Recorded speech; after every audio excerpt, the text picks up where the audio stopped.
Hola, bienvenidas, bienvenidos al resumen semanal de noticias que inicia con estos adelantos.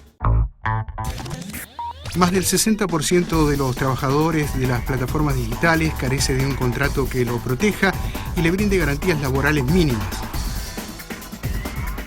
La empresa Uber perdió la batalla legal en el Reino Unido y deberá clasificar a sus conductores como trabajadores propios y no como autónomos. Comenzó la huelga de los petroleros en Bahía con apoyo de trabajadoras y trabajadores de todo Brasil.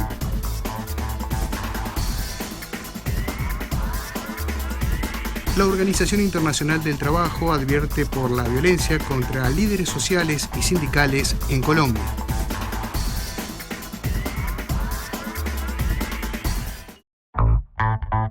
Y como siempre comenzamos con las voces de la Confederación Sindical de las Américas en esta columna editorial. La CUT de Atlántico acaba de denunciar la amenaza de muerte recibida por su presidente Javier Bermúdez a los organismos internacionales y nacionales de derechos humanos. Adicionalmente, desde UNI también denunciamos amenazas a dirigentes sindicales del sector de seguridad privada, en la empresa americana Brinks y también en el sector hospitalar de los sindicalistas que organizan trabajadores en la empresa alemana Fresenius. El aumento de estas amenazas de muertes y los actos de violencia contra estos líderes ha hecho con que la OIT hiciera un llamado de atención internacional. Ahora nosotros de UNI estamos lanzando la campaña 1000 minutos, que es para llamar a la atención de la muerte de los más de 1000 líderes sindicales en Colombia desde la firma del acuerdo de paz. Con esta campaña queremos que la OEA tome medidas y que la Comisión Interamericana de Derechos Humanos sea invitada a ir a Colombia. Necesitamos hacer esta campaña viral y para eso necesitamos de su apoyo. Me gustaría agradecer a la CSA por dar voz a la campaña de UNI y también invitar a todas las centrales sindicales de América que nos apoyen en esta campaña donando un minuto de su tiempo. Háganos un vídeo que nosotros vamos a subir en las redes sociales en los próximos meses y juntos con su apoyo vamos a cambiar la realidad. Más del 60% de los trabajadores de plataformas digitales carecen de un contrato laboral que les proteja con condiciones mínimas. En la jornada dedicada a promover la justicia social, la ONU llama a superar la brecha digital acentuada por la crisis del COVID-19 y pide normas que protejan a esos empleados. La economía digital está transformando el mundo laboral, por ello es necesario establecer una normativa que proteja a los trabajadores que se desempeñan en las plataformas digitales y cree condiciones justas para ellos, apuntó la ONU. Durante la última década, la expansión de la conectividad de alta velocidad, la computación en la nube y los datos ha dado lugar a la proliferación de plataformas digitales que han penetrado en muchos sectores de la economía y las sociedades. Desde principios de 2020, las consecuencias de la pandemia COVID-19 han llevado al establecimiento de dispositivos de trabajo remoto y han permitido la continuación de numerosas actividades comerciales, fortaleciendo aún más el crecimiento y el impacto de la economía digital. La crisis también ha puesto de manifiesto y exacerbado la creciente brecha digital entre los países industrializados y las naciones en desarrollo, sobre todo en cuanto a la disponibilidad, asequibilidad y uso de las tecnologías de la información y la comunicación y el acceso a Internet. En el escenario resultado de la pandemia, la brecha digital también ha profundizado las desigualdades dentro de las sociedades y entre los países, señala la ONU. La empresa de transporte Uber ha perdido la batalla legal en el Reino Unido y deberá ahora reconocer a los trabajadores como propios y no como autónomos. El fallo de los jueces del Reino Unido concluyó, por tanto, que los trabajadores de la compañía deben tener acceso a todos los derechos básicos, así como a vacaciones pagadas, por lo que Uber se enfrenta a una gran factura por compensación de hasta 12.000 libras, unos 13.834 euros, para cada uno de sus trabajadores. Uber recurrió al Tribunal Supremo tras haber perdido litigios en 3 instancias inferiores después de que en 2016 un tribunal laboral resolviese que los conductores de la compañía prestan sus servicios como trabajadores y no como contratistas externos. La sentencia reconoce a los choferes como trabajadores, pero no como empleados que en la legislación británica gozan de unas ventajas laborales superiores. Comenzó la huelga de petroleros en Bahía con el apoyo de trabajadoras y trabajadores de todo Brasil. Los trabajadores y trabajadoras petroleros de Bahía comenzaron una huelga en la lucha por sus empleos, sus derechos y en contra de la inseguridad laboral. La huelga se gestionó como protesta a la venta de la refinería Landulfo Alves, que fue vendida al fondo árabe Mubadala por 1.650 billones, un precio que, de acuerdo con el Instituto de Estudios Estratégicos de Petróleo, Gas Natural y Biocombustibles, desvaloriza el patrimonio de la misma, ya que posee un valor estimado de entre 3 y 4 billones de dólares. La Petrobras decidió mantener a los operadores que habían terminado su turno adentro de la refinería, algo que, acuerdo con la asesoría jurídica del sindicato Sindipetro, configura una privación indebida de la libertad. La estatal también utilizó otros artilugios para evitar que se ejerciera el derecho a huelga, como la presión, actitudes antisindicales y la utilización de la fuerza policial.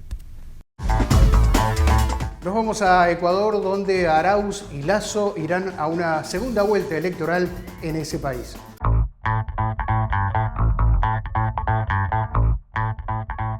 Según los resultados oficiales proclamados este domingo en Ecuador, se conoce que los candidatos presidenciales que pasan a segunda vuelta son el correísta Andrés Arauz y el centroderechista Guillermo Lasso. De acuerdo al Consejo Nacional Electoral, Arauz, de la Alianza Unión por la Esperanza, consiguió el 32,72% de los votos, mientras que Lasso, del movimiento Creando Oportunidades, obtuvo 19,74%.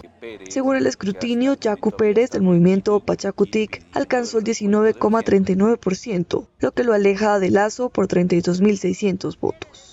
Tras la proclamación de los resultados este domingo, se notificará a las organizaciones políticas y queda abierta la etapa para presentar diferentes recursos como impugnaciones o apelaciones. La proclamación de los resultados coincide con la movilización de un sector indígena que exige el recuento de los votos de la provincia de Guayas y del 50% de otras 16 provincias. El acto responde a la denuncia efectuada por Pérez de un presunto fraude que lo aleja del resultado necesario para participar en la segunda vuelta electoral del próximo 11 de abril, de unos comicios en los que se designará al sucesor de Lenín Moreno en el poder a partir del próximo 24 de mayo.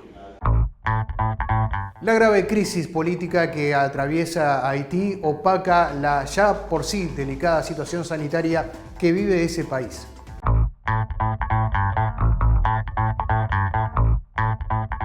La pandemia en el mundo sigue latente tras un año de su llegada.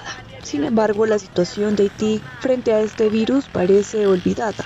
La incidencia de la enfermedad es realmente baja. Hasta el momento se han confirmado 12.274 casos y 247 muertes en un país con 11 millones de habitantes que desde hace meses hacen su vida como si la COVID no existiera. Según expertos, esto puede deberse a que probablemente la mayoría de la gente ya se ha contagiado y están protegidos y por eso los casos no aumentan exponencialmente. Por otra parte, la detección del virus no parece algo prioritario en el país si se mira en relación al carnaval festejado en los últimos días. El otro gran motivo para no oír hablar de la COVID en Puerto Príncipe es la grave crisis política y de seguridad que atraviesa el país, agravada desde que el pasado 7 de febrero el gobierno denunció que la oposición estaba organizando un golpe de Estado. Llegan ya a 3 millones las personas vacunadas en una campaña masiva contra el COVID-19 en Chile.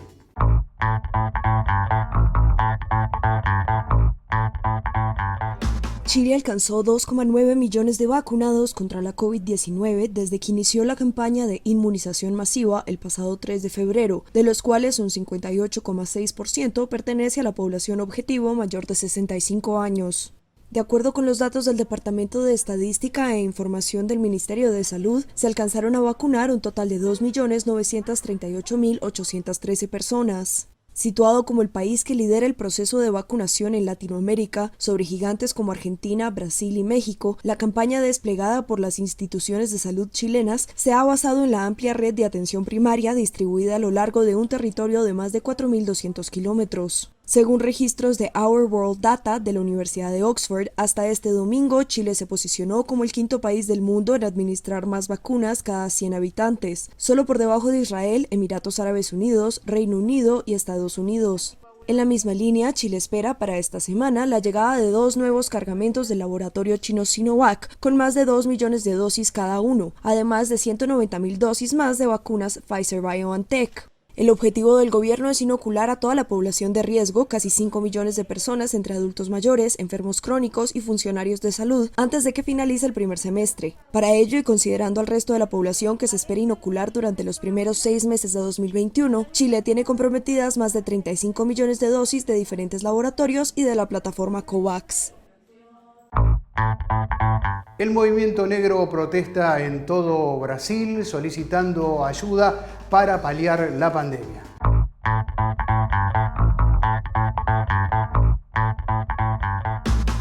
Cientos de manifestantes del movimiento negro salieron este jueves a las calles de las principales ciudades de Brasil para exigir al gobierno de Jair Bolsonaro vacunación en masa y subsidios para enfrentar la pandemia del coronavirus, armados de ollas y platos vacíos que simbolizaron el hambre que padecen los más necesitados.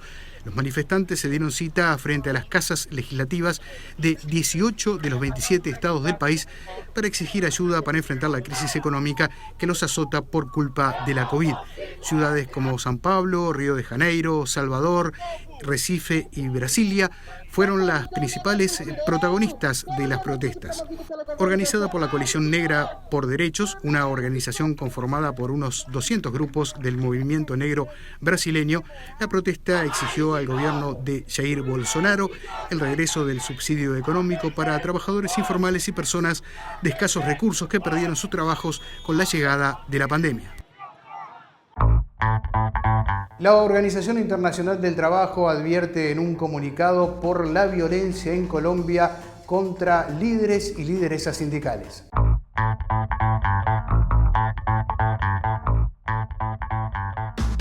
La Organización Internacional del Trabajo, OIT, alertó por la creciente violencia en contra de los líderes sindicales en el país en su informe anual. Aplicación de las normas internacionales del trabajo, donde indican que desde la firma del acuerdo de paz entre la antigua guerrilla de las FARC y el Estado colombiano han registrado 119 homicidios de sindicalistas. La OIT expresó en ese documento que hay una profunda preocupación por la persistente comisión de numerosos homicidios contra miembros del movimiento sindical y otros actos de violencia antisindical en el país. Según la reseña, en los datos de la OIT, se registraron entre enero de 2019 y marzo de 2020 el asesinato de 14 sindicalistas en Colombia, 4 intentos de homicidio en contra de estos líderes de los trabajadores, una desaparición forzada y 198 amenazas de muerte. Y la caída del comercio mundial se profundiza a raíz de lo vivido en 2020, de acuerdo a un informe de la CEPAL.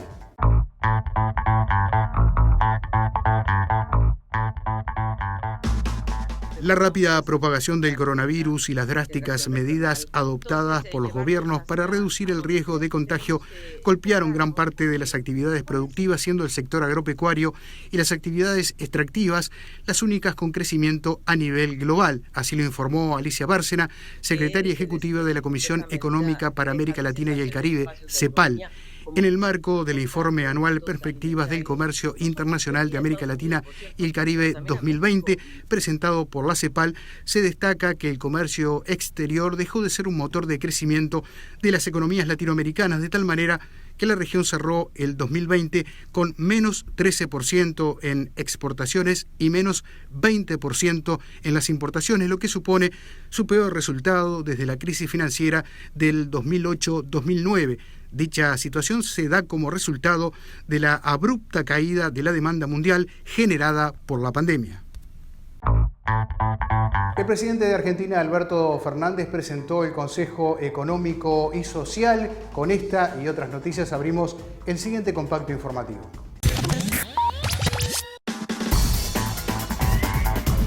Uruguay se convirtió esta semana en el último país en Sudamérica en comenzar a vacunar contra la COVID-19. La vacuna china Coronavac será la primera en ser utilizada y luego se inmunizará con la estadounidense Pfizer.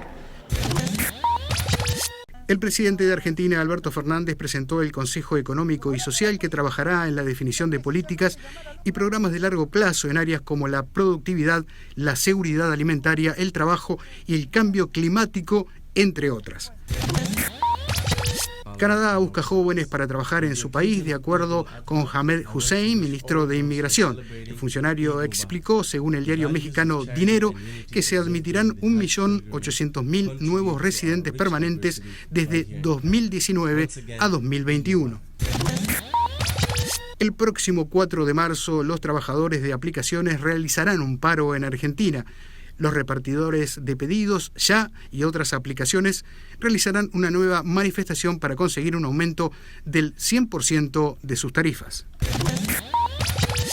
De México a Chile, pasando por Colombia, Brasil o Perú, China ha seducido a Latinoamérica para adquirir sus vacunas contra la COVID-19. Su gran capacidad de producción y la rapidez a la hora de distribuirlas ha sido su mejor carta de presentación. De acuerdo con el portavoz del Ministerio de Exteriores chino, Wang Wenbin, unos 27 países, la mayoría en desarrollo, han mostrado interés en importar vacunas chinas contra la COVID-19 y bajo el mecanismo COVAX que promueve la Organización Mundial de la Salud, China está prestando ayuda a 53 países en desarrollo para recibir la tan ansiada vacuna. Con vistas al extranjero, las vacunas desarrolladas por Sinopharm, Sinovac y CanSino también están siendo empleadas en África y el sudeste asiático, mientras que en Europa solo han llegado a Serbia, país aliado de Pekín, o a Hungría. La rápida expansión de estas vacunas ya ha provocado algún encontronazo en el ámbito diplomático después de que algunos líderes europeos criticaran a China a cuenta de esta campaña.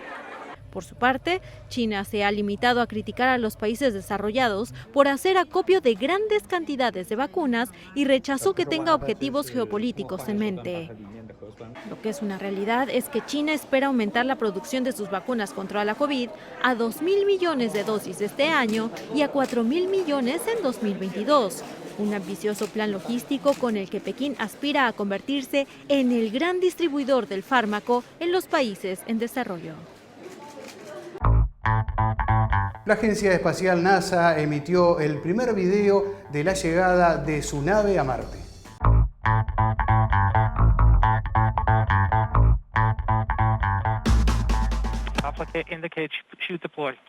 La agencia espacial estadounidense, la NASA, ha divulgado este lunes el primer vídeo del aterrizaje de Perseverance en Marte. Se trata de la primera grabación de vídeo de una nave aterrizando en otro planeta. Así lo ha explicado este lunes Matt Wallace, subgerente del proyecto Marte 2020 Perseverance, en el laboratorio de propulsión de la NASA en el sur de California. Según los expertos de la agencia espacial, el vídeo evidencia la violenta operación de descenso del robot, que en 7 minutos desde que cruzó la fina atmósfera de Marte redujo una velocidad de 20.000 km por hora con la que llegaba al planeta a cero. En las imágenes se observa la apertura del paracaídas supersónico después de que se desprendiera de la cápsula que transportó el vehículo espacial, así como la caída de Perseverance, produciendo una nube de polvo ya cerca de la superficie de Marte. El metraje, tomado por varias cámaras instaladas en la cápsula que transportó el vehículo y en la misma Perseverance, comienza a 11 kilómetros, a 7 millas sobre la superficie y termina con el aterrizaje del rover en el cráter Jezero. Para Steve Jurczyk, administrador de la NASA, Perseverance está comenzando su misión y ya ha proporcionado algunas de las imágenes más icónicas en la historia de la exploración espacial.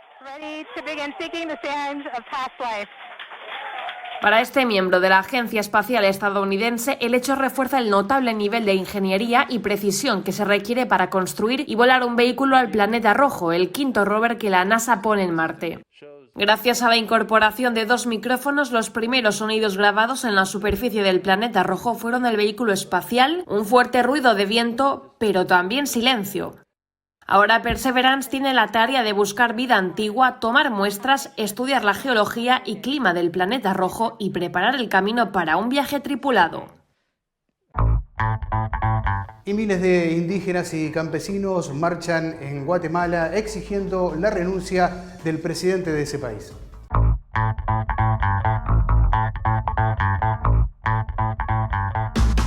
Con pancartas y consignas, miles de indígenas y campesinos salieron a las calles de Ciudad de Guatemala para exigir la renuncia del presidente del país, Alejandro Yamatei, por el mal manejo de la pandemia de la COVID-19, los altos niveles de violencia y la corrupción. También exigen la renuncia de la fiscal general, Consuelo Porras, por no dar respuestas a los asesinatos de niñas y mujeres, al tiempo que demandaron una depuración en el Congreso y la convocatoria a una asamblea constituyente plurinacional. El Comité de Desarrollo Campesino CODECA, organización que convocó las protestas, tiene previsto entregar una iniciativa de ley para recuperar los bienes y servicios públicos que han sido privatizados. Los casi 3.000 indígenas y campesinos que participaron en las marchas pacíficas llegaron a la capital guatemalteca desde comunidades de distintos departamentos. El delicado equilibrio de los arrecifes coralinos del Caribe está siendo alterado por las denominadas serpientes de mar.